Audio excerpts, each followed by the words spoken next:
En tout cas, un grand merci d'être avec nous cet après-midi. On va continuer les échanges. Maintenant, cette fois, on va parler d'un point qui me paraît hyper important avec des entrepreneurs qui sont hyper inspirants. On va parler d'impact. C'est intéressant de se rappeler que quand on fait un projet, je pense que c'est peut-être bizarre de dire ça, je n'avais pas mis ça dans la présentation, mais c'est important de le rappeler. Je pense qu'absolument personne ne fait de la philanthropie ici. C'est intéressant de savoir qu'on fait un projet, qu'on en lance un projet parce qu'on a envie d'être maître de son futur, qu'on a envie de créer son travail, qu'on a envie de gagner sa vie correctement et on est complètement OK avec ça dans le fait qu'on a envie en tout cas d'avoir un compte en banque qui ressemble à quelque chose, si je le dis un peu comme ça, et de savoir qu'au-delà de tout ça, par contre, on peut faire des choses qui sont en train de changer la vie de certaines personnes, on peut faire des choses qui sont en train d'inspirer, d'insuffler quelque chose. Quand je vais voir par exemple une Aïssata qui va lancer un projet, je vais me dire, wow, elle peut peut-être pas s'imaginer que quand elle s'est dit je vais lancer Zaban, donc je vais faire des choses pour mon pays, je vais faire des choses pour le Mali, mais ensuite je suis en train de semer des graines pour d'autres petites filles qui me ressemblent. Je suis en train de créer des vocations pour d'autres personnes qui ont envie de me lancer. Et quand on parle d'entrepreneuriat à impact, pour moi, ça aussi, c'était important de rappeler ce point-là. Et c'est vraiment ce sujet-là qu'on va aborder avec Freddy Chocotte des Tontons Afro qui va me rejoindre. On va avoir... alors, 2 petites secondes. Est-ce que je dis ton nom sans essayer de regarder mes notes? J'ai répété toute la nuit et je suis désolée pour réussir à bien dire le nom et j'y arrive pas. Donc, je vais reprendre mes notes sur cette partie-là et tu m'en voudras pas et je vais essayer de dire ça bien. C'est Abderrahim Taoufik Hala, qui est un excellent fondateur de FeedMe. FeedMe, c'est beaucoup plus facile pour moi de le dire. Je vais inviter aussi Janine Fischer, qui est la fondatrice de Wawa Lasso, qui est aussi présente avec nous. Et on va avoir aussi Biram Ndiaye, qui est le fondateur de Food Corner et qui est aussi avec nous.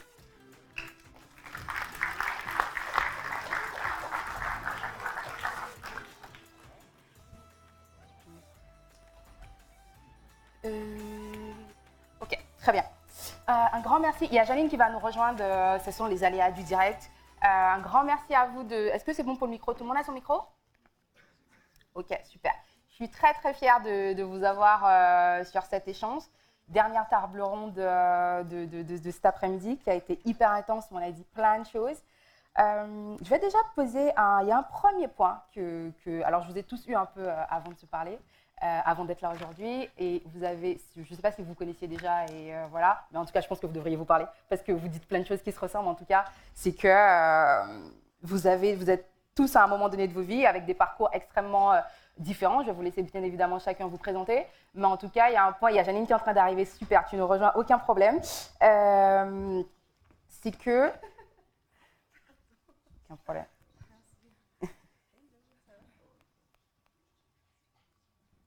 Donc j'étais en train de dire, Janine, tu nous rejoins, c'est qu'on est en train de dire qu'il y a un point commun chez vous 4 en tout cas, mais même chez les autres entrepreneurs, c'est qu'à un moment donné, vous avez eu envie de lancer un projet qui avait du sens. On n'était pas seulement sur j'ai envie de faire une boîte, et d'ailleurs c'est Biram qui m'a dit ça, qui me disait au début, en tout cas j'avais surtout envie de sortir de l'intérim, j'avais envie de commencer par là, et au final, ce sont des projets qui vous ont clairement dépassé et qui ont permis d'avoir un impact qui a été beaucoup plus loin. Je vais laisser peut-être Biram, toi, nous dire un peu ce que tu fais. Moi, je suis Biram Ndiaye, donc je suis fondateur de Food Corner, la franchise. Aujourd'hui, on a 50 magasins en France. On est bientôt 400 en tout chez Food Corner, entre les franchisés et les succursales. On a un site internet aussi également, depuis 2016. Et on va être à 60 et 2025, on devrait être à 100 magasins en France. Okay. Et on va ouvrir à l'international. Ça fait plus de 15 ans justement que tu évolues dans cet écosystème-là. Avant de laisser la parole aux autres entrepreneurs, est-ce que tu peux nous dire un peu au moment où on se parle aujourd'hui, janvier 2022 et le moment où il y a 15 ans quand tu as commencé, pour toi, qu'est-ce qui a changé aujourd'hui? Aujourd'hui, c'est tout ça qui a changé en fait. Nous, à notre époque, moi, à mon époque, il y a 15 ans, les banques ne nous aidaient pas. On n'était pas bien perçus, pas bien vus. Il n'y avait pas toutes ces réunions, on n'avait pas tous ces accompagnements. Donc je pense que pour les jeunes qui veulent ouvrir aujourd'hui, c'est très intéressant pour eux d'être accompagnés par des gens performants. On peut dire qu'il y a un terreau fertile aujourd'hui, en tout cas. Oui, il y a beaucoup de projets. Après, ce que je te disais à l'époque, c'est qu'aujourd'hui, c'est bien parce qu'il y a des gens qui vous aident, mais il faut aller vite, il faut des résultats vite. Moi, à l'époque, j'avais le temps. C'est ça que j'explique. C'est que moi, j'avais plus de temps. J'avais moins d'aide, mais j'ai eu plus de temps pour monter ma boîte. Ok, très clair. Abderrahim, c'est aussi un point qui est revenu quand j'ai échangé avec toi, c'est que tu me disais, mais en fait, on peut faire énormément de choses, mais après, il y a peut-être ce sujet de crédibilité peut-être qui revient régulièrement dans la réflexion. Est-ce que tu peux peut-être nous en parler un petit peu? Merci Pamela. Merci à Oratec de nous accueillir aujourd'hui. Merci à la présidence, Conseil présidentiel pour l'Afrique pour cette invitation. Ouais, c'est vrai, il y a une question de crédibilité, surtout quand on est issu de la diaspora africaine ou qu'on est étranger. Et c'est très difficile de se lancer. Du coup, tu es obligé de faire tes preuves avant que les gens te suivent ou les banques. Mais heureusement qu'il y a des structures d'accompagnement qui ne voient pas ça comme un point faible et qu'ils t'accompagnent n'importe quelle ta couleur, n'importe de ton origine ni de ta religion. Et du coup, je les remercie aussi. Ok, super. C'est intéressant parce que ce sujet de crédibilité est arrivé un peu chez tout le monde. Jaline, toi, tu nous disais que pour dépasser ce truc-là, toi, tu as beaucoup travaillé sur ton storytelling. Peu importe qu'on doutait ou pas. En tout cas, toi, tu croyais au projet et peu importe ce qu'on disait, toi, tu y allais en tout cas. Bonjour à toutes et à tous. Je ne sais pas à quelle heure il est. Bonsoir. Alors, merci déjà de m'accueillir sur ce projet. Je suis vraiment hyper honorée et hyper contente d'être là. Alors, le storytelling, oui, effectivement, plutôt la narration. Voilà, moi, je suis obsédée par la narration et l'importance d'écrire moi-même mon histoire. Et du coup, c'est vrai que l'idée d'histoire, de raconter une histoire, elle est omniprésente. Et oui, effectivement, j'ai fait de ma force, je te disais, mon histoire, qui je suis, mon identité, à savoir une femme franco-camerounaise, à cheval sur les 2 continents et fière de ces cultures différentes. Comment j'en fais quelque chose qui me ressemble, comment je le raconte aux autres personnes et comment je fédère aussi autour de moi des personnes qui ont envie de partager, de rentrer dans mon histoire. Donc effectivement, c'est ça l'histoire de Wawa, donc Wawa Lasso que j'ai créé il y a 8 ans maintenant. Rappelons que c'est une école de danse. Pour ceux qui ne connaissent peut-être pas ce que c'est Wawa, rappelons que c'est une école de danse. Donc Wawa, c'est une structure culturelle. On travaille autour de l'événementiel culturel. Et moi, j'ai choisi une niche, les cultures afro-caribéennes. Et dans Wawa, il y a l'école de danse, qui s'appelle Waka Waka Dance Academy. Voilà. Aujourd'hui, sur lequel on recentre vraiment nos activités. Mais Wawa, au début, c'était vraiment une structure culturelle qui réunissait mes passions. Tout simplement le voyage, la danse, la mode, valoriser les beautés afro. Et en fait, ce projet, et surtout l'empowerment des femmes, et ce projet n'existait pas, je l'ai créé tout simplement. Okay, voilà. Très clair. Freddy, tu es l'un des cofondateurs de Tonton Afro. J'aimerais te corriger, c'est Tonton Freddy. Tonton Freddy, excuse-moi. Corriger. Est-ce que quand on parle justement de cette notion de crédibilité, c'est quelque chose que tu as perçu? Et est-ce que c'est une difficulté peut-être que tu as eue avec les Tontons Afro? Crédibilité. Moi, j'aimerais dire, j'ai toujours pris, étant entrepreneur ici de la diaspora, concrètement, on n'a jamais eu du mal à être crédible. C'est notre travail qui a parlé de nous-mêmes. Du coup, à partir du moment où j'ai eu le projet, on a cru en le projet et les chiffres parlaient d'eux-mêmes, évidemment, quand ça parle, ça parle. Donc, même si on a essayé de mettre en doute la crédibilité, les hommes mentent, mais pas les chiffres. Donc voilà, c'est un peu ce qu'on s'est dit, quoi. Donc, okay. Nous, on n'a pas eu de mal dans ce sens, quoi. Ok, très clair. Abderrahim, au début, tu me disais qu'au début, quand même, ça avait été compliqué de convaincre les banques. Je crois que c'est un point qu'on a aussi abordé avec Biram. Et à quel moment vous avez eu l'impression qu'on a fait ok, ça s'est inversé. Aujourd'hui, quand je suis assise sur la table et quand je rentre dans une discussion, vous avez senti en tout cas que vous étiez hyper à l'aise. Est-ce que vous arrivez à identifier à quel moment que ce point-là a basculé? Comme il a dit Tonton Freddy, dès qu'on fait nos preuves et les chiffres ils parlent, du coup là la crédibilité c'est plus une question, c'est une question de négociation. Ok, parce que tu me rappelais quand même que quand on a fait la préparation, que la boîte a été rentable très rapidement. Je pense que c'est peut-être intéressant d'expliquer un peu aux personnes qui sont là la stratégie qu'il y a eu, c'est-à-dire que chez vous, vous êtes une plateforme de livraison à domicile, mais on est sorti de l'ubérisation un peu de l'entreprise et que vous avez décidé d'aller un peu plus loin. Tous vos collaborateurs sont salariés et surtout, il y a de la formation et que vous allez chercher des profils qui, on dira, peut-être sont un peu hors circuit au départ, mais il y a eu tout ce travail pour, d'une part, faire rentrer de l'argent, ce que je disais tout à l'heure, mais aussi de ramener d'autres personnes vers le monde du travail. Oui, c'est vrai. Avant de créer la structure, du coup, j'étais vraiment très en contact parce que j'étais livreur des géants du secteur.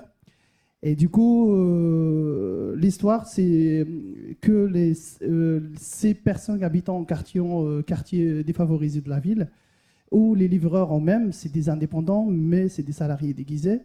Et du coup, on a vraiment pensé, c'est quoi la solution pour eux et pour nous en même temps. C'est du coup, nous, on a été très rapide, on était rentable très rapide parce qu'il y a une crise sanitaire qui est passée par là. Et du coup, malheureusement, il y a des structures qui ont subi des grosses pertes et il y a des structures qui étaient encore des bébés, qui ont pu puissance profiter de l'occasion qui était là. Et c'est que cette crise sanitaire, nous, ça nous a permis vraiment de répondre à un besoin qui était vraiment explosé sur le marché et ce qui nous a permis vraiment d'avoir une acquisition de clients qui nous a coûté quasiment rien. C'était ça la grosse différence entre nous et les géants. C'est qu'eux, ils avaient les moyens pour dépenser, pour faire l'acquisition des clients. Et du coup, on est arrivé dans une crise qu'il y a une forte demande, que même les géants, ils n'arrivaient plus à répondre. Et du coup, il y avait une grosse faille qui était ouverte sur le marché et qu'il en fallait, il n'y a pas que nous, il y a pas mal de startups partout en France qui sont surtout sur le milieu, le secteur de la livraison, soit des courses à domicile ou des repas à domicile, et qui sont créés entre mars 2020 et août 2020. Du coup, c'est le début de la crise sanitaire parce qu'il y avait un besoin sur le marché et qu'il y a pas mal aussi de structures qui ont pivoté sur ce marché-là, qui n'étaient pas sur ce milieu-là, mais ils ont pivoté pour répondre à ce besoin-là. Et du coup, dès que l'acquisition des clients, il ne nous coûte pas quasiment rien, du coup, on était quasiment rentable. Et ce qui nous a permis vraiment de faire nos preuves pour vraiment après négocier à partir de l'année après, négocier avec les banques, avec les investisseurs, pour encore grandir le projet. Et sur cette route-là, on a découvert qu'il y a vraiment un besoin d'emploi, surtout dans les quartiers QPV, parce qu'on était accompagné par une structure d'accompagnement. Au début, on n'était pas crédible, mais vraiment parce qu'on était des livreurs. Du coup, on ne nous connaissait pas dans le finance, on ne connaissait pas sur les business plans, les prévisionnels. Et du coup, on s'est approché d'une structure d'accompagnement qui nous montre qu'est-ce que ça veut dire un business plan, un prévisionnel, qu'est-ce que préparer pour convaincre les banques ou convaincre les investisseurs à investir dans votre projet. Et du coup, cet accompagnement, c'était complètement gratuit. On a profité pendant 1 an d'accompagnement, qui nous ont mis en lien avec la BPI, qui nous ont mis en lien avec la French Tech. Bien sûr, quand on est devenu des lauréats, du coup, on a eu des subventions, de l'accompagnement aussi. Ils ont mis en lien avec un incubateur comme Aura Technologies, et du coup, qui a encore boosté l'accélération de notre start-up et qu'ils ont ouvert leur portefeuille de réseau. Et là, sur le projet, il y a plus que 400 enseignes qui participent au projet, soit incubateurs, soit concessionnaires d'automobiles, assureurs, banquiers, et restaurateurs, grande distribution. Tout le monde y participe parce que tout le monde y croit à un projet que nous, le métier de demain, c'est nous qu'on va le créer. C'est nous les jeunes de demain. Et du coup, on veut... Vous êtes combien dans l'équipe aujourd'hui? Il y a combien de personnes chez Feedme aujourd'hui? En 83. Et on a créé une collaboration aussi avec Pôle emploi, qui ont aussi répondu OK, de créer une sorte de formation interne pour permettre à toutes les personnes là qui sont très loin de l'emploi, qui est dédié de l'RSA, des SDF, des gens qui étaient dans des secteurs qu'ils ont subis à cause de la crise, qui se retrouvaient à la rue sans emploi. Et du coup, Pôle emploi, ils ont permis de pivoter aussi dans leur carrière à intégrer une start-up qui est vraiment purement digitale. Et du coup, cette partenariat nous a permis vraiment de créer plus qu'une trentaine d'emplois dans les quartiers QPV. Et du coup, l'accompagnement qui était via la région au Pôle emploi aussi, et il a boosté aussi. Nous, on avait besoin vraiment parce que pourquoi les structures de la livraison, ils partent plus vers l'ubérisation, pas sur la salariat, parce qu'on sait très bien qu'en France, les charges salariales, ça coûte lourd. C'est quelque chose de vraiment lourd. Et du coup, vraiment, pour prendre un salarié, il faut garantir qu'il y a un chiffre d'affaires qui a coûté. Et du coup, la plupart des startups, ils ne peuvent pas garantir ce chiffre d'affaires pour recruter un salarié, surtout en CDI. Et du coup, Pôle emploi et la région, ils ont intervenu sur ce côté-là. C'est tiens, tu formes, on t'accompagne et si tu recrutes sur les éléments ou les personnes qui sont dédiées de ces quartiers-là, on t'accompagne avec une aide de 15 000 € encore supplémentaires. Pour sortir de la précarité et aller vers quelque chose de beaucoup plus pérenne. De beaucoup plus pérenne. C'est un circuit qu'on peut retrouver aussi, par exemple, chez Food Corner, par exemple, quand on a discuté. Au début, on se disait souvent, la personne peut arriver dans l'équipe en tant que vendeur, mais très rapidement, il peut évoluer dans son parcours et peut-être être amené à lancer sa propre boutique et à aller vers la possibilité d'une franchise. Est-ce que tu peux nous raconter un peu comment ça se passe chez Food Corner? Chez Food Corner, nous, on essaie de former nos vendeurs à ouvrir une entreprise, que ce soit chez nous. Après, chez nous, le projet est assez cher, ou que ce soit eux-mêmes en propre. Ça veut dire qu'on ne veut pas qu'un vendeur rentre chez nous à 20 ans et qu'il se dise que je vais rester ici jusqu'à 50 ans. Donc, un peu ce que vous faites ici, c'est ce qu'on essaie d'élever la conscience de repartir sur Ça se passe comment, du coup, cette partie-là? C'est plus du conseil, comme vous faites, comme on est en proximité avec nos vendeurs. C'est plus du conseil, des discussions, des réunions. Et les projets se maturent tout doucement. Et vers 25 ans, 27 ans, il y a plusieurs personnes chez nous qui ont déjà ouvert leur boîte. Ouais. Ok. En tant que vous êtes tous les quatre des entrepreneurs de la diaspora, je vais faire un petit tour de table puisque je pense que tout le monde se pose un peu la question. S'il y avait la possibilité, en tout cas, de rejouer les cartes, qu'est-ce que vous aurez fait différemment? Tonton Freddy, je te pose la question. Alors, qu'est-ce qu'on aurait fait différemment dans le projet? Oui, dans ton parcours en tant qu'entrepreneur, je pense qu'il y a eu des hauts, des bas. Si tu veux nous partager une anecdote, on adore ça ici. Donc, on t'écoute avec attention. Et après, justement, nous dire qu'est-ce que tu aurais fait différemment. Ok, d'accord. Déjà, j'aimerais savoir, est-ce que vous allez tous bien ici? Voilà. Est-ce que vous connaissez les tontons afro? Vous connaissez? Je vais vous dire, on n'est pas un restaurant, nous sommes une agence de voyage. Il y a beaucoup d'Africains ici. Vous savez que ça coûte cher d'aller en Afrique. Et nous, on a créé une agence de voyage où vous pouvez voyager à 50 € de Lille jusqu'à tous les pays d'Afrique. Est-ce que vous êtes partant pour un billet? Ça marche. Sur lestontonsafro.fr, vous pouvez réserver votre billet déjà. Donc, oui, merci beaucoup. Merci. Alors, ce qu'on aurait fait différemment, moi je pense que c'est très important, surtout dans les entreprises, que ce soit des entreprises comme nous, ce sont les process, c'est-à-dire la manière de travailler, de tout écrire le process. Je pense que dès le début, on se serait plus attelé à vraiment créer des process beaucoup plus efficaces pour permettre une duplication plus rapide. Donc je pense que c'est ça que l'on aurait fait en fait. Okay. Moi, je mettre des process dès le départ. Mettre des process beaucoup plus clairs dès le départ. Parce que nous, par exemple, les tontons afro, on tend vraiment à se multiplier. Et je pense que Biram pourra me le dire, mais pour multiplier 50 magasins, je pense que tu as dû mettre en place des process clairs, nets et précis.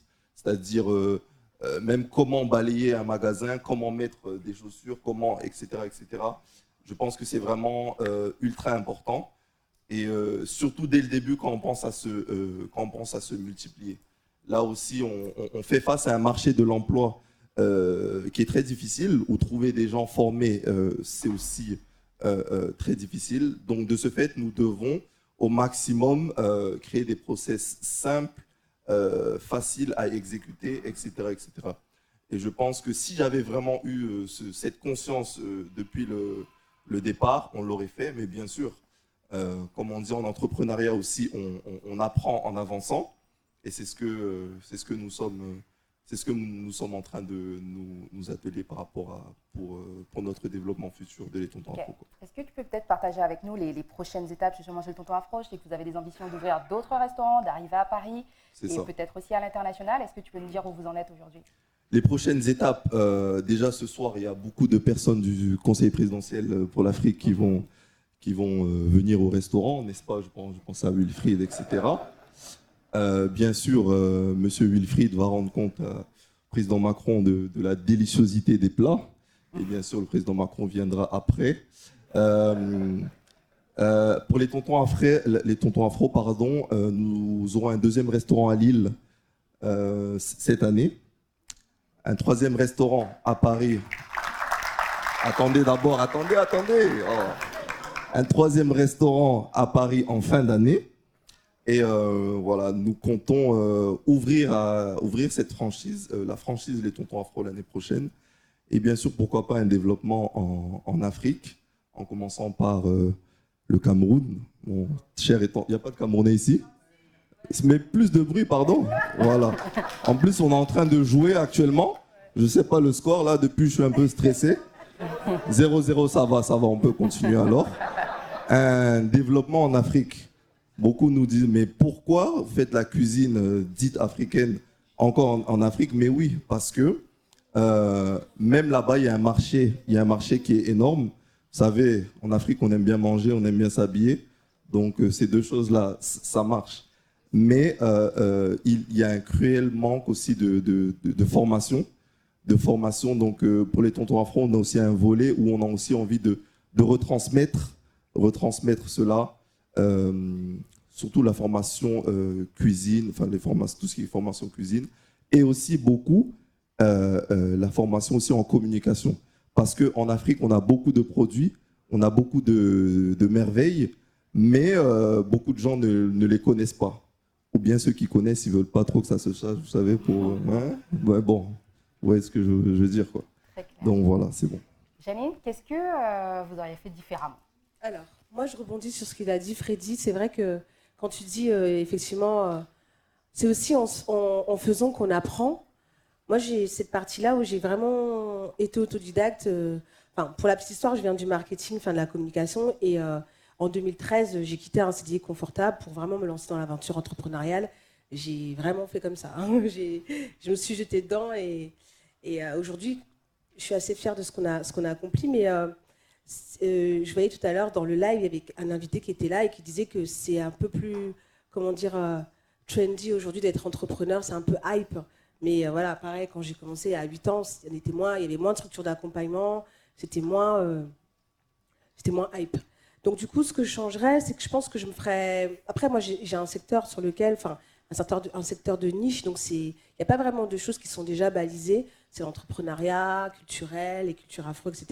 Mais je pense que si je devais changer quelque chose, je me ferais plus accompagner, davantage accompagner et avec des partenaires financiers plus intéressants pour aller plus vite, en fait. Parce que j'ai mis beaucoup de temps pour vraiment développer mon business. Et voilà, plus de la structure d'accompagnement, à la fois en termes de conseils, de stratégie et également, financement.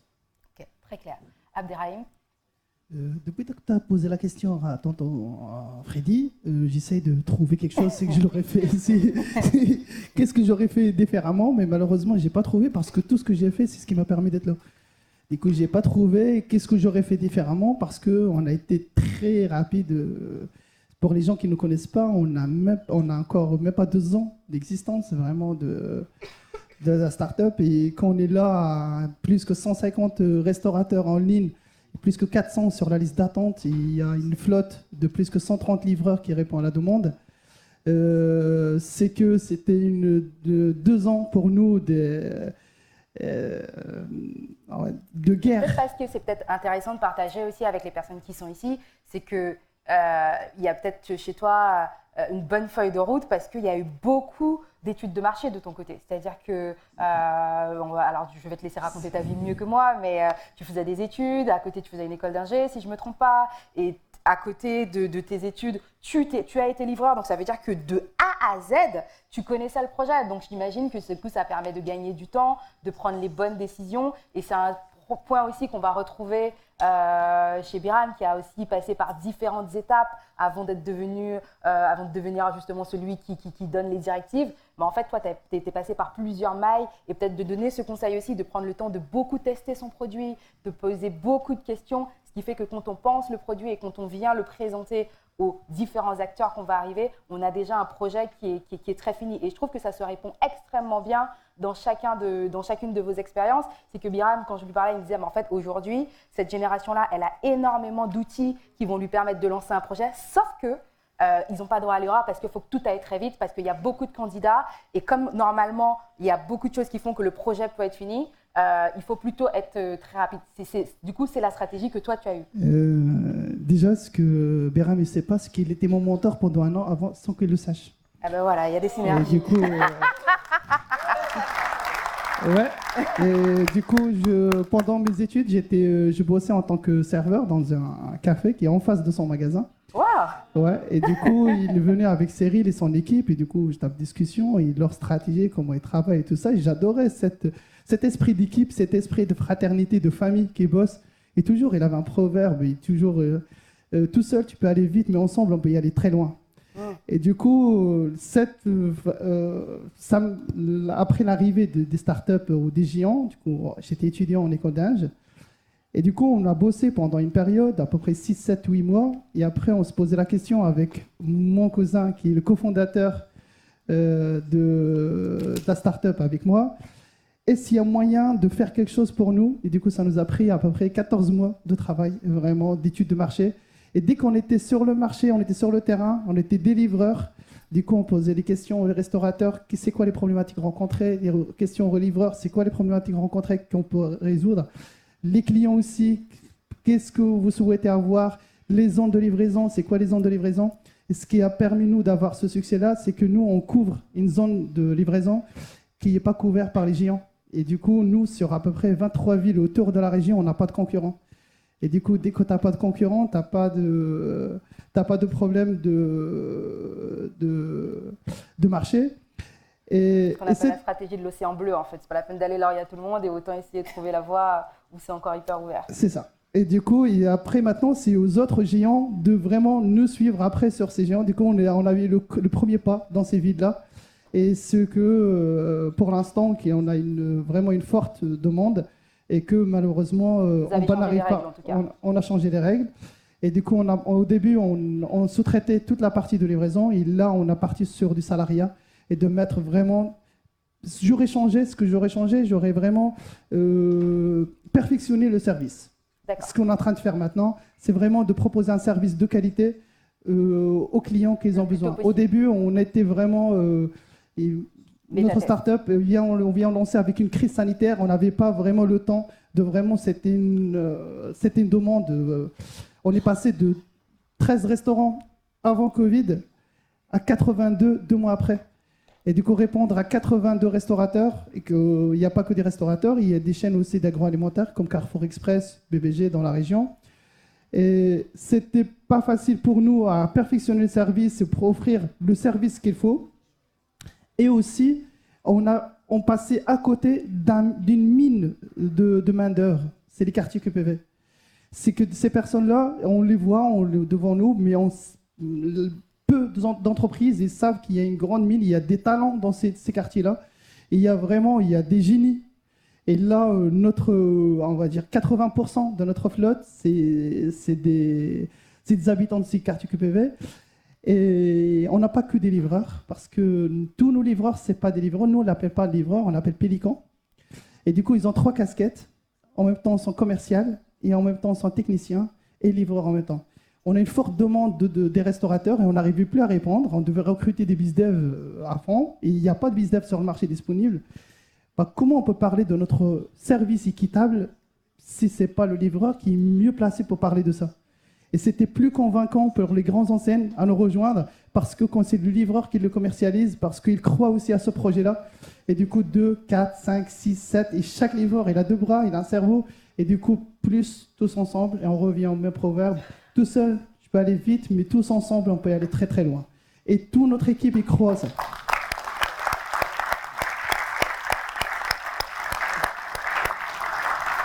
Je trouve ça hyper fort, hyper inspirant. Biram, chez toi aussi, c'est quelque chose qui est arrivé, le fait de changer les règles. Et c'est pas toi qui m'en as parlé, mais comme du coup, j'ai quand même fouillé un peu avant qu'on puisse parler, y a un mec qui me disait qu'en fait, chez Biram aussi, on a ce truc-là, c'est qu'il faisait pas forcément une grosse marge sur les produits qu'il vendait, mais du coup, il a créé sa propre marque pour pouvoir faire des marges. Donc, ce que je trouve extrêmement intéressant chez les entrepreneurs de la diaspora, c'est qu'ils ont un côté où la porte elle est ouverte, on prendra la fenêtre. Et je pense que c'est un grand message qu'on a envie de faire passer aujourd'hui, c'est que les noms, on n'écoute pas. Quand c'est compliqué, c'est pas grave. On veut pas de nous, c'est pas grave. Même si la porte elle est ouverte, on prend la fenêtre. Est-ce que tu peux nous raconter un peu comment cette stratégie-là est née? Moi déjà, excuse-moi Fabiola, moi déjà avant, on parle de diaspora, mais j'aimerais bien parler, moi je me considère comme un entrepreneur de la banlieue.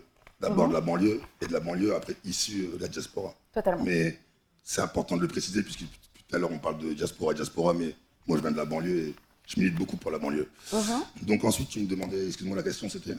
La question c'était, alors il y avait 2 questions, je te laisse répondre aux 2 questions. La première, où j'aimerais bien que tu fasses un rebond sur ce que disait Abderrahim, le fait de changer les règles. Parce que je pense que c'est important de savoir que quand on n'a peut-être pas les mêmes codes et qu'on a une histoire qui est très riche, justement, on vient de la banlieue ou on vient de la diaspora, ça veut dire que du coup, les réponses vont être des fois un peu particulières.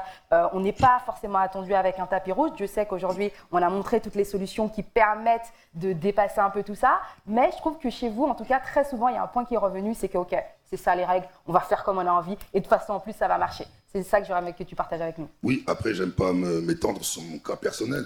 Mais ce que je dis, c'est que tous les entrepreneurs que j'ai entendus depuis toute la journée, ils ont le game changer, en fait. Ils font évoluer les choses. C'est des beaux parcours, c'est des belles réussites. Et je pense que quand on est entrepreneur, ici les quatre, tous ceux qui sont dans la boîte, il y a tout le temps un moment où il va avoir un couac. Et donc, c'est là qu'on doit prendre la bonne solution. Et donc, on change. Après, est-ce que moi j'ai créé ma marque ou est-ce qu'on a tous on aura tous un moment besoin de changer par rapport à son projet initial. Voilà, ça c'est la base. Ça veut dire qu'on a un prévisionnel, mais la réalité du business, ça va changer. Et ensuite, par rapport à ce qui est important, tout à l'heure tu posais la question, qu'est-ce que je changerais et qu'est-ce que je changerais? Moi, c'est vraiment, tout à l'heure on parlait de banlieue, moi j'ai pas le bac, donc voilà, comme des gens qui sont venus d'Afrique ici. Et moi j'avais un manque de financier. Tout à l'heure elle le disait bien, de financier et de juridique. Tu parlais de pacte d'associés, etc. Et je pense qu'avec les personnes ici qui sont autour de vous, c'est très important de vous entourer de juridique et de financier. Et après, de faire des formations aussi personnellement pour vous sortir de là, on va dire se faire moins manger ou arriver tout seul le poisson qui va se faire manger parmi les requins. C'est là-dessus que j'aurais dû faire plus d'efforts. Ok. Bon, aujourd'hui, j'ai rattrapé, mais... Je trouve que... alors, il est 18h, donc je pense que les ayatollahs du temps vont pas tarder à venir me voir, mais on va se permettre de durer un peu. Il y a deux choses qui me paraissent hyper intéressantes, c'est qu'on a beaucoup parlé de rôle modèle. Je pense qu'ici, toutes les personnes peuvent être inspirées par tout ce que vous avez fait. Est-ce que c'est des labels ou des positions dans lesquelles vous êtes confortable? Est-ce que c'est des choses, bon, en fait, c'est comme ça et on est conscient de ce qu'on est en train d'amener et on accepte facilement, du coup, on fait du give back? Ou alors, j'entends et les gens doivent dire, en fait, ouais, non, moi, je suis pas un porte-parole, je fais ce que je peux. Est-ce que c'est des positions dans lesquelles vous êtes confortable? Moi, j'ai beaucoup d'amis dans la street food, ou des gens qui ont créé des grosses sociétés, qui ont revendu des gros chiffres. Et oui, je leur dis tout le temps, c'est inspirant. Après, pas être un modèle, mais être inspirant. En fait, que quand j'entends quelqu'un qui a créé son premier magasin, qui finit à 250 restaurants, qui vend sa boîte, c'est beau quand ça se vend plusieurs dizaines de millions d'euros. Donc voilà, je lui dis que c'est important, là il va faire 7 à 8. Donc voilà, je pense que nous-mêmes, tous ici, ils ont besoin de tonton, tout le monde a besoin, oui c'est inspirant pour les gens, mais après, est-ce que c'est un modèle? Chacun est différent, chacun ici...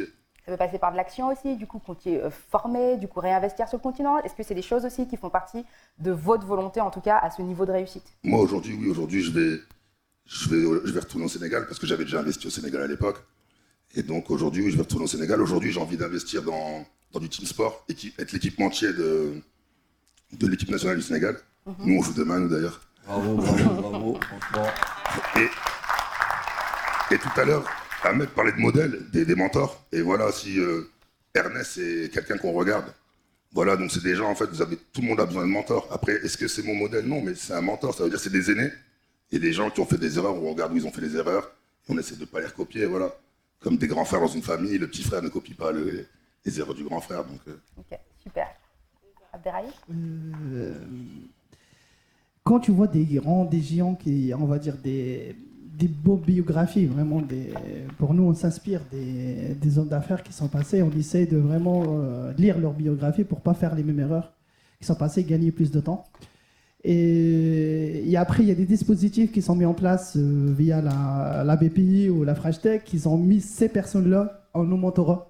Du coup, on était entouré avec des chefs d'entreprise qui dirigent des structures à plusieurs milliers de salariés et qui vous accompagnent surtout sur la partie juridique ou sur la partie business, sur la partie développement.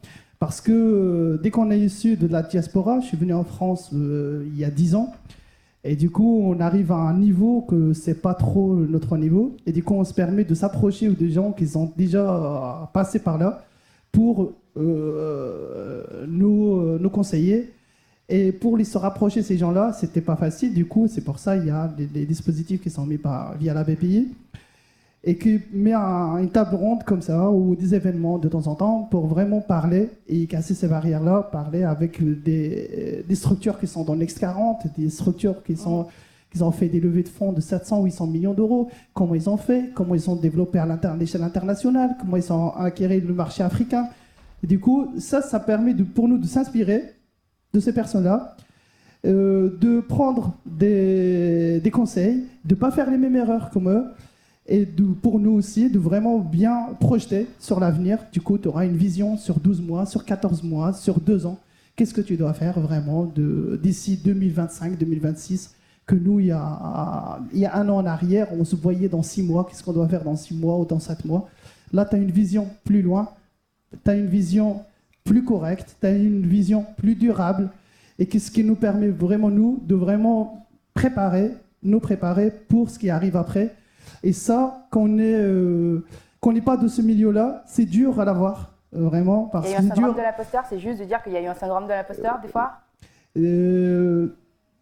avoir l'info, vraiment l'info, ou avoir le conseil, ou avoir l'accompagnement, des fois, il a plus d'impact sur l'entrepreneur que les moyens financiers, peu l'argent. Et du coup, l'accompagnement qu'ils nous font, ces structures d'accompagnement, qui sont dédiées pour ça, pour accompagner, pour vraiment bien encadrer ton projet, des fois, ça te fait gagner, ça te fait éviter de perdre beaucoup. Et perdre beaucoup, c'est comme tu as gagné beaucoup, pour moi. Et du coup, c'est comme de l'investissement, et du coup, l'emplacement d'infos, l'emplacement d'accompagnement, il est plus important pour le chef d'entreprise. Ok, très clair. Après, Fabiola, excuse-moi, je comprends pas la question, le syndrome d'imposteur. Parce que c'est la personne en face, elle dit pas que t'es imposteur. Enfin, je comprends pas cette question. Le syndrome d'imposteur, je le comprends pas, moi. D'accord, alors, là, Je sais ce que tu veux dire, mais en fait, c'est se victimiser de dire que je suis un imposteur, en fait. Il n'y a pas d'imposteur. Alors, je dirais pas que c'est se victimiser. Après, chacun le défend et on va pas faire de débat juste Oui, contre nous. Mais en tout cas, je trouve que c'est intéressant que tu reviennes dessus. Parce que il y a 2 points. Et je trouve que tu évoques un point qui est extrêmement intéressant. Peut-être que toi tu ne l'as pas, mais je pense qu'on peut se permettre de demander à 1 ou 2 personnes qui sont ici. Des fois, tu as beau savoir que tu as le beau projet, tu as beau savoir que tu sais ce que tu veux faire.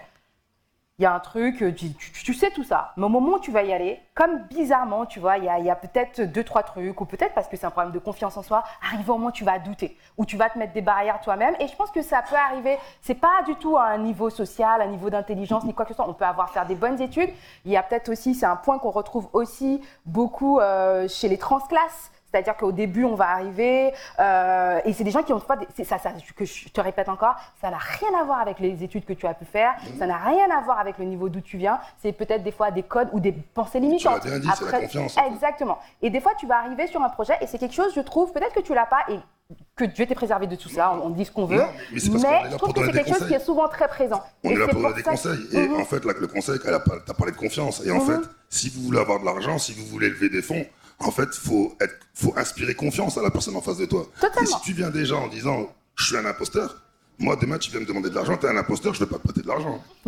Comment Mais tu comprends. Ça se travaille. Peut-être que tu peux nous dire comment tu as lutté contre ça. Tu es bien dans ce que... On va parler après, alors comme tu dis, j'ai... Mais la confiance, si je peux me permettre, la confiance, c'est pas innée chez tout le monde, ça peut se travailler aussi. Ouais. Tu vois. Après, le syndrome... Voilà, moi, je rejoins ce que tu dis et je le comprends. Moi, je ne l'ai pas forcément, mais je peux le comprendre sur d'autres personnes. Et que malgré le fait que tu es un milieu social, tu es un niveau d'éducation, etc., tu peux l'avoir et développer des pensées limitantes, comme tu l'as dit. Mais c'est quelque chose qu'on peut travailler dessus. Mais on est là pour donner des conseils. Donc voilà, mais moi, je comprends qu'on puisse l'avoir. Ils sont bien staffés. Et la première chose, c'est votre confiance, en fait. Si vous n'avez pas confiance en vous, le projet... Justement, tu vas... Je pense que... Alors, on va laisser la parole. Alors, déjà, là, tu as lancé un sujet. Tout le monde lève la main. C'est hyper intéressant. Je vais te demander un point. Ensuite, je vais laisser la parole à Abderrahim. Et ensuite, bien évidemment, on prendra les questions dans la salle. Un point. Tu évoques un point qui est hyper intéressant. Je ne pensais pas que la discussion allait partir comme ça, mais c'est très, très bien. J'adore quand on échange et que c'est une discussion. Ça n'a pas été préparé du tout. On se retrouve dans le truc, donc c'est génial. Qu'est-ce qui fait que... Alors, visiblement, toi, tu n'as pas ce truc-là. Tu vois, tu as dépassé ça. Est-ce que tu ne l'as jamais eu? Trop bien, on veut tous ton secret. Et est-ce que tu arrives à nous dire qu'est-ce qui fait que tu t'es pas embarrassé avec ce truc-là? En fait, on est tous ici pour parler de projets de société. Ouais, bien sûr. Donc, moi, mon projet, j'y crois. En fait, je pense qu'ici, tout le monde y croit, les gagnants des éditions précédentes. Tout le monde croit en son projet. Et en fait, c'est ce fait d'avoir confiance qui va faire investir les gens. Donc, si à un moment vous doutez, changez de projet ou devenez salarié. Parce que être entrepreneur, c'est pas tout le temps non plus croire que c'est les étoiles, en fait. Et en fait, oui, vraiment, travaillez votre confiance ou ayez confiance en vous, en fait. Ok. Parce qu'on parle pas assez de ça. Abderrahim veut dire quelque chose, merci. C'est juste, je suis Véram sur ce qu'il a dit. C'est vraiment chaque entrepreneur, surtout si c'est un créateur d'une structure, c'est qu'il fait ça, il dirige sa structure. Il peut pas être imposteur on peut s'inspirer. Hein. Il y a des personnes qui sont là pour nous accompagner. Vraiment, ils nous passent l'info. Du coup, on n'a pas besoin d'être imposteur pour vraiment prendre l'info parce que c'est eux volontairement qui nous passent l'info. Et du coup, chacun, il dirige sa structure à sa sauce, vraiment. Parce que si ça tourne, si tu le fais pas comme tu veux, c'est plus ta structure. Et du coup, tu te prends plus le plaisir, tu prends plus ton pied vraiment pour faire bosser 120 heures par semaine, ou faire des nuits blanches pour vraiment diriger ta structure. Dès que tu fais comme quelqu'un d'autre et tu dois juste suivre. Donc chacun, on prend des infos, bien sûr, on s'inspire des personnes, mais on y prend de lui, et après on fait notre sauce, on fait notre création. C'est ce qu'on appelle l'innovation. Voilà, et du coup, si on n'est pas innovant, il n'y a personne qui nous suit. Okay. Et du coup, on devient comme tout le monde. Et du coup, on ne pourra pas être des imposteurs, mais on peut dire on accepte les conseils. Ok, très clair. Je te laisse finir ta phrase. Et on n'a plus beaucoup de temps, il ne nous reste pas beaucoup de temps, donc on va essayer de faire ça vite. Vas-y, Jenny. Moi, je ne sais pas, tu as posé une question sur le modèle, l'inspiration. Ouais, carrément. Donc moi, j'aurais bien voulu rebondir là-dessus. Ouais, vas-y. Et je ne sais plus, parce qu'en fait, tu as posé une question et du coup... On a débattu sur autre chose, voilà. Effectivement. En fait, la question initiale... Est-ce qu'on prend la responsabilité d'incarner ce modèle à impact? Tu sais que c'est des points, des fois, chez les entrepreneurs, surtout quand on a un entrepreneur afro, je trouve que souvent, on ne peut pas vraiment se dissocier de son histoire. Et qu'il y a des entrepreneurs qui vont dire franchement, moi, je n'ai pas de responsabilité, je fais mon business et moi, je ne suis pas militant. C'est peut-être une phrase qui peut revenir régulièrement. Est-ce que vous, dans vos activités, il y a certaines personnes qui n'ont pas envie et ok, super. Il y a d'autres qui vont dire oui, je suis hyper conscient de l'impact de ce que je fais et justement de toute la portée que ce que je fais. Toi, tu en es où par rapport à ça? Moi, je vais rebondir là-dessus et je vais poser la question de l'importance de la représentation. Parce que moi, quand j'ai commencé, comme je l'ai dit, je me suis lancée sur le tard et j'ai appris en faisant. Et il n'y avait pas beaucoup de femmes afro qui me ressemblent. Donc, du coup, la question, l'importance de la représentation, je dis bien de femmes afrodescendantes dans entrepreneuses. Et du coup, aujourd'hui, la question, c'est entrepreneur à impact, si j'ai bien compris. Et du coup, aujourd'hui, j'accepte ça parce qu'au début, je n'étais pas forcément dans cette posture d'avoir aussi cette charge d'incarner et de représenter un rôle.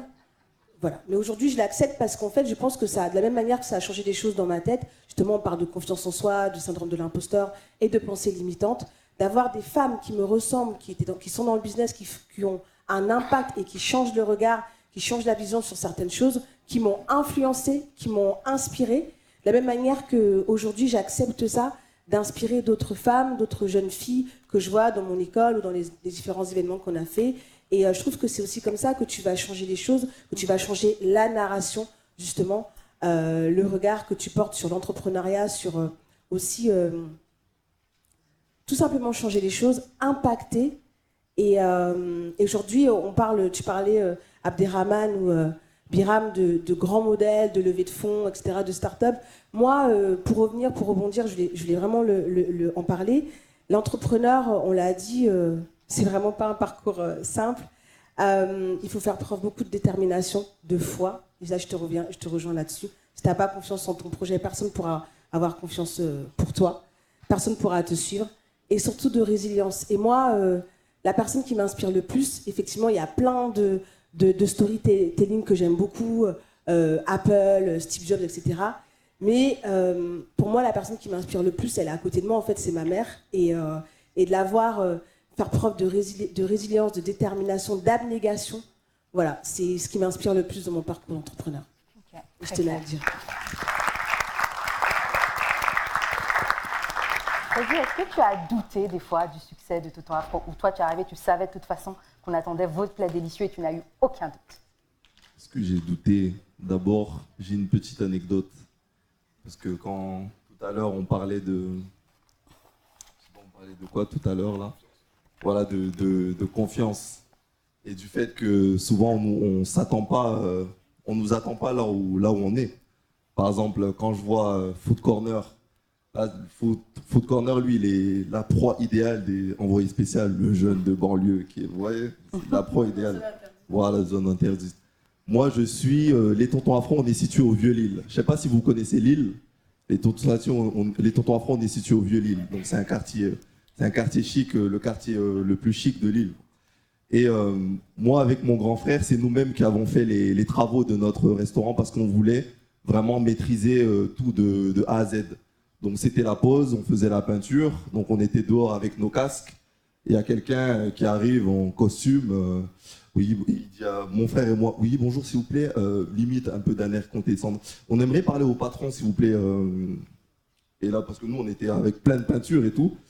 Et je commence à lui faire, je le fais entrer dans le restaurant et je lui dis, voilà, vous pouvez parler, c'est moi. Il dit, non mais, au patron du restaurant, quoi. Je dis, non, c'est nous. Il dit, ah ok, désolé. Et du coup, je voudrais vous vendre mes glaces. Et je lui dis, pardon. Je lui dis, là, tu vendras tes glaces après. Ouais. Et du coup, en gros, c'est quoi? C'est parce que souvent, on nous dit, ah, c'est vrai qu'on vous attendait pas au Vieux-Lille. On pensait que vous allez être, je sais pas, à Oisem. Vous voyez? Donc, Qu'est-ce que t'as contre Oisem? Moi, je suis à Oisem. Je répète ce que les gens disent. Pas 134 je répète ce que les gens Avant, disent. j'étais dans le Vieux-Lille. C'est moi qui ai émigré. Je répète ce que les gens... En fait, Mettez-vous d'accord entre Lillois. Oisem. Je répète ce que les gens disent. En gros, c'est aussi pour dire que, en gros, on vous attendait pas là où vous êtes et... À un moment donné, il faut prendre sa place. Voilà. Exactement. Un grand merci en tout cas pour ces échanges qui ont été hyper inspirants. Avant de se quitter, Biran, je pense qu'il y a plein de gens qui veulent te poser des questions, surtout que tu as mis le feu, donc maintenant il faut assumer. Il y a madame qui avait une question, on prendra... Ok, pardon. Ok, madame qui avait une question, et ensuite je passe la parole à Wilfried, d'accord? Bonsoir tout le monde. Merci, bonsoir. Je m'appelle Laïsata Koulibaly. Ce n'est pas une question, c'était pour intervenir par rapport au syndrome de l'imposteur.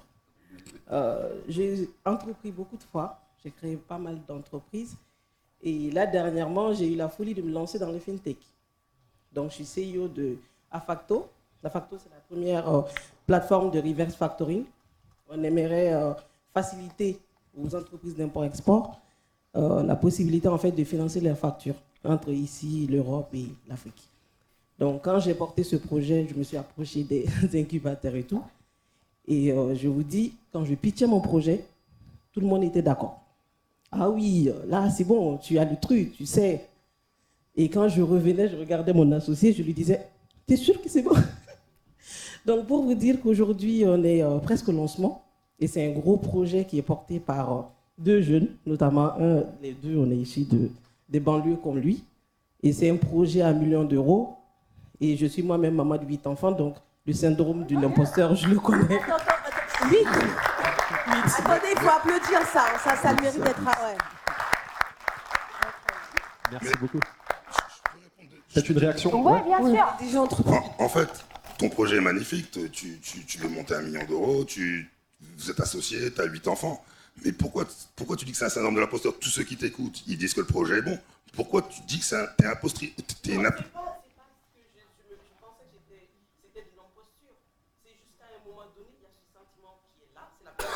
Ouais. Je suis quelqu'un qui a, j'ai pas dit que j'ai 200% confiance en moi, mais je suis quelqu'un qui n'a jamais douté. Pour vous dire que si je me lance sur ce genre de projet, c'est que j'ai confiance en mes capacités. Ouais, mais il va mieux vous parler de moi parce que c'est mon associé. Alors bonjour. Bonjour. Moi, j'ai juste un petit truc, je me permets de vous couper. Parce que le truc, c'est que à chaque fois, moi aussi, j'entendais syndrome de l'imposteur et j'ai dû aller sur Google pour savoir ce que c'est. Mais au final, ça n'a rien à voir avec ça. Du coup, je pense peut-être que la première des choses, ça serait peut-être de définir quel est le syndrome de l'imposteur, qui n'a rien à voir avec le mot qui n'a rien à voir avec le mot littéral de imposteur.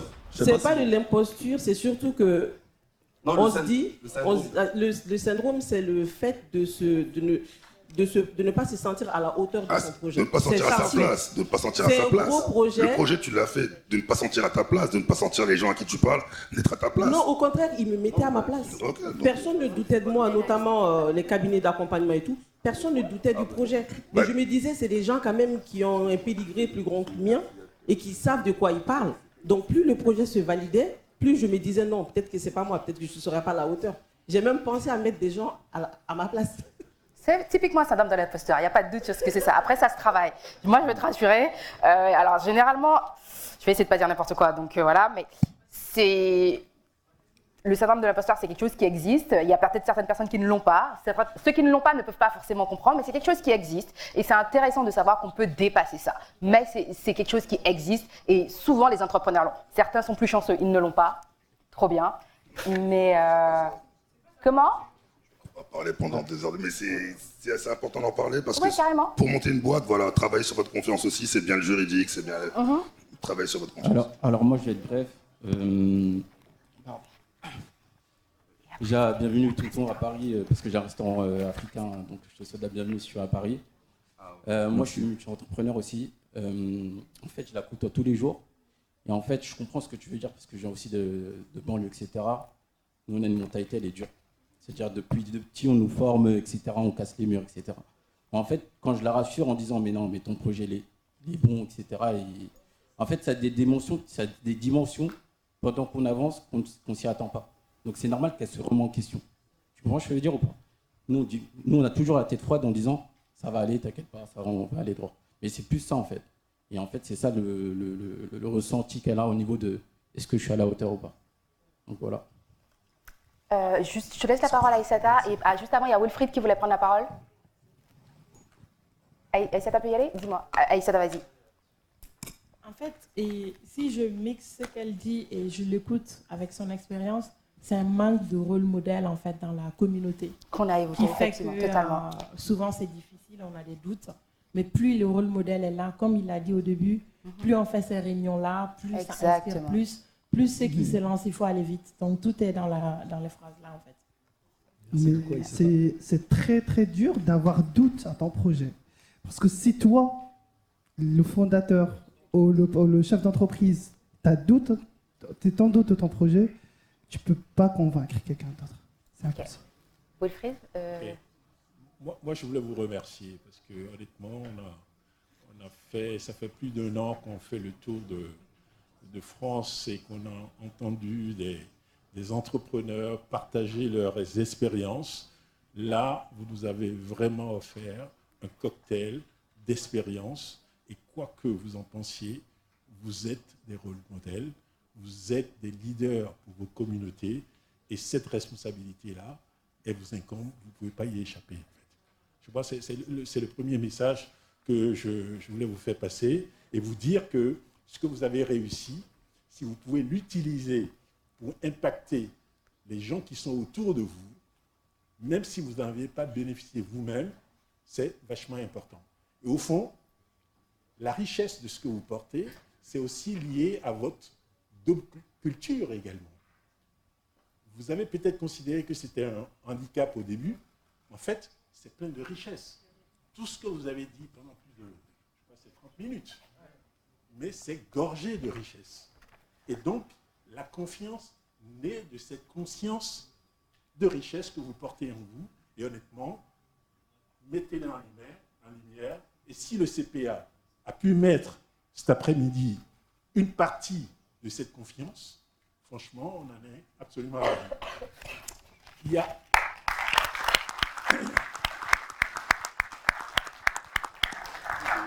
En fait, on n'accompagnera jamais assez beaucoup d'entrepreneurs. Mais mettre en lumière des exemples comme ça, c'est l'objectif principal de ce que nous faisons. Très bien. Il y a un sujet qu'on n'a pas évoqué, sur lequel je voulais revenir quand même. Enfin, 2 sujets. Le premier, l'accompagnement, c'est fondamental. Le financement, c'est aussi important, sauf que chaque fois qu'on parle de financement, on parle de financement bancaire. Une des difficultés, c'est également de lever des financements en fonds propres, c'est-à-dire des gens qui vous font confiance pour vous accompagner dans votre projet. Je ne sais pas combien on est dans cette salle aujourd'hui. Combien de gens mettraient 10 euros, 100 euros, 1000 euros sur chacun des projets? L'entrepreneuriat, la réussite de l'entrepreneuriat, c'est aussi cette volonté d'accompagner les porteurs de projets, surtout des projets à impact. Et nous avons aussi, nous, collectivement, cette responsabilité d'accompagner ceux qui osent entreprendre. Et honnêtement, c'est quelque chose qu'on doit également promouvoir parce que ça fait partie de l'équation. Alors, Wilfried, je suis désolée de te couper, sauf qu'il y a certains de nos intervenants qui doivent partir. Donc, il y a Yacine qui va me rejoindre. Ok, je voulais juste dire un dernier mot, si tu permets.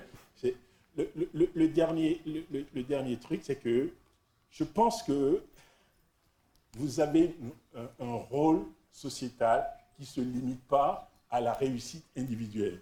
Honnêtement, chacun de nous, nous sommes là cet après-midi, un samedi, ce n'est pas pour nos réussites personnelles, c'est également pour partager ce que nous avons réussi. Et ce rôle-là, vous devez le porter autour de vous, sensibiliser les gens. Ça ne se fait pas seulement au niveau des réseaux sociaux. Nos jeunes de nos communautés ne se mobilisent pas assez pour faire entendre leur voix et vous devez y participer. Voilà ce que je voulais vous dire. Merci beaucoup. Yacine va me rejoindre. En tout cas, moi, j'ai été très fière d'avoir ces échanges avec vous. J'ai été très fière, en tout cas, qu'on ait pu avoir un échange qui était inspirant. On a partagé énormément de choses. Je pense aussi qu'il est important de rappeler la force du réseau. Donc, s'il y a certaines personnes juste après, effectivement, le temps de tout le monde est compté, mais qu'on peut au moins se suivre sur LinkedIn, prendre 5 minutes pour échanger des cartes. Je pense que c'est des actions, c'est des choses qui sont extrêmement importantes de faire, de faire du lien, de faire du réseau, de ne pas hésiter à aller voir l'autre, lui dire, en fait, ouais, est-ce que tu auras un peu de temps pour m'accorder 10 minutes, 15 minutes. Je pense que des fois, c'est des choses qu'on ne s'autorise pas beaucoup, mais qui sont extrêmement game changer, qui sont extrêmement importantes pour gagner du temps. Je pense que s'il y a quelqu'un qui a aimé le projet de Janine, de Biram, d'Abderrahim, de Freddy ou d'Aïssata, de ne pas hésiter à aller la voir et de lui dire, ouais, est-ce que je peux prendre ta carte? Est-ce que tu auras 15 minutes pour tester mon projet? Est-ce qu'un jour, quand tu es de passage à Paris, je peux prendre un café? Est-ce que la prochaine fois que je passe à Lille, on peut se voir? Je pense que c'est important qu'on puisse comme ça créer des opportunités, créer des relations et pouvoir s'aider entre nous pour faire grandir cette communauté dont je suis très fière de faire partie.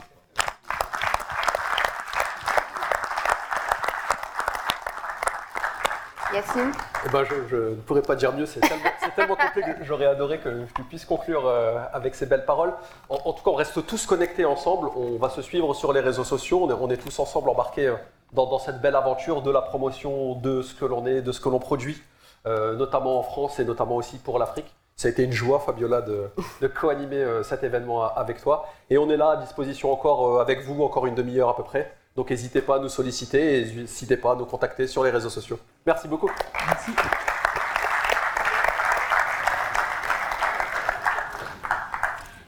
Très bien. Merci beaucoup. Merci à toi. C'est gentil. Merci.